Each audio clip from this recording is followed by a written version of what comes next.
So I was asked in March of 2020 to come in and work with our broadband team.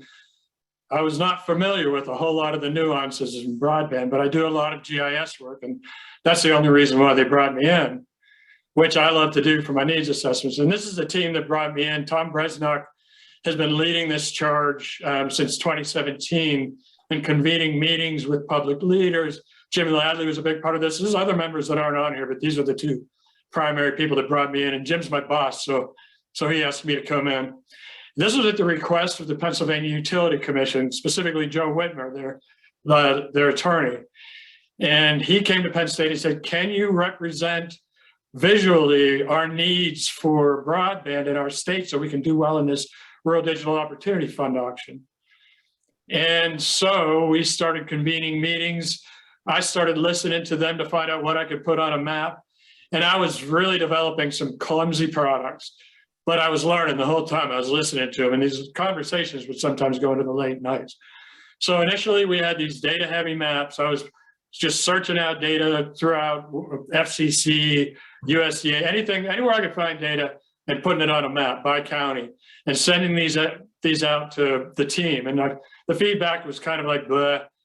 And if you look at the national map or the statewide map, you can see it's of little use for bidders because you can see where the needs are, but it's not really telling you anything. So I needed to develop something that was interactive. So I created a portable map, a portable GIS map that we could use offline.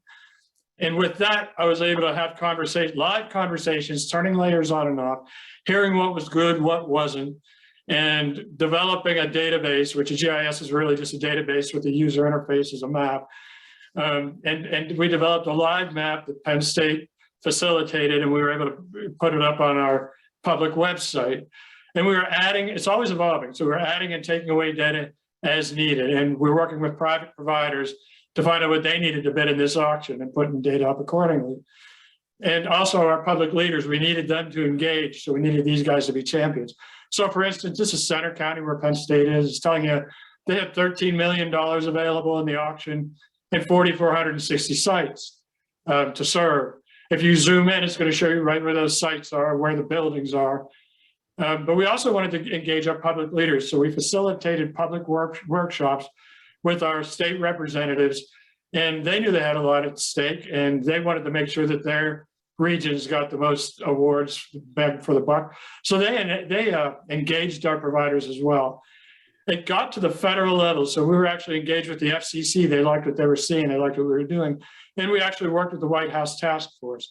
Again, all I was doing is building a map based on the feedback that people were giving me. It was neat to see right after the auction was announced, and I think it was December 10th, these are the hits that I was getting, and it was all providers. We're getting 1,000 hits a day to see what everybody won, and I was able to monitor that. And we do this with GIS on other needs assessments as well. Our ultimate impacts, we won $368 million in FCC funding. We ranked 7th in the nation. 327,000 Pennsylvanians will gain access to high-speed internet. And these are subsidies that were required. Private industry wouldn't have provided this service otherwise. It was useful to partner with the private sector to find out what they need. So for instance, if they wanted to look at an unserved road segment, it's telling you here, we have 1,300 feet with 7, if you look up above, 7 buildings that aren't served. And if you zoom in on where it says click to zoom in at the bottom of that pop-up, it shows you right where those facilities are.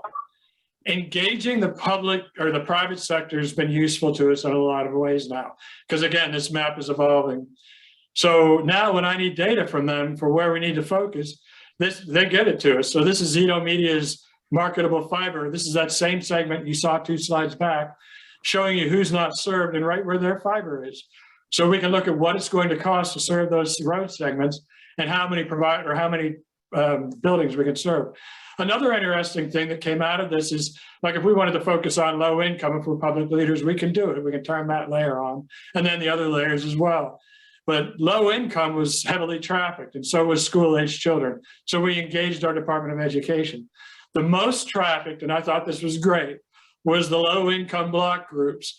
So we get 100 hits a day on that. That means our public money is doing what it's supposed to be doing because our leaders are looking at serving our low income block groups. I want to thank you for bringing me into this. I was an incidental recipient of this, representing a lot of people. We would love to form a consortium of public land grant universities in mapping for other research projects. Please keep that in mind. And once again, thank you very much.